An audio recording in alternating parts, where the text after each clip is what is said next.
Predstavnici udruženja Srce za djecu oboljelo od raka posjetili su lutriju Bosne i Hercegovine kako bi im čestitali rođendan, 70 godina postojanja.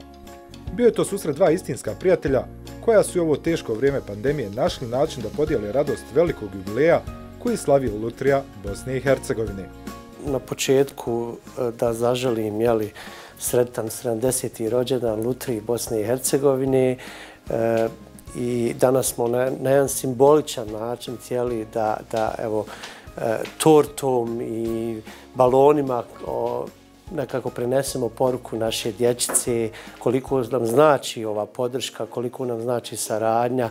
I evo, u ime naših roditelja, u ime naše dječice, zahvalni smo na podršci koju imamo od lutrije Bosne i Hercegovine dugi niz godina. Najprije da se zahvalim udruženju za oboljelu djecu od raka. Zaista je ovo jedan veliki jubilej za lutriju Bosne i Hercegovine. Oni su našli za shodno, pored svih svojih obaveza, da dođu nama i da nam čestitaju taj jubilej. Iskreno se nadam da ćemo slične datume i dalje proslavljati zajedno, da ćemo biti uspješni i jedni i drugi.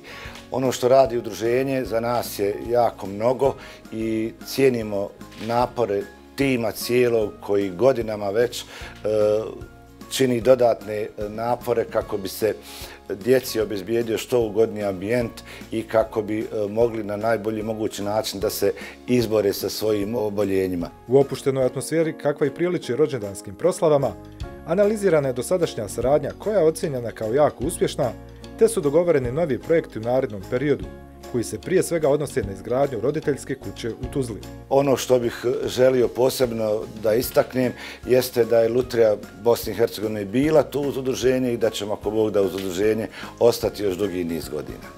Na kraju druženja svi su imali samo jednu želju, a to je da sljedeće rođendane proslavljamo u roditeljskoj kući zajedno sa onima koji se rođendanima i najviše vesele.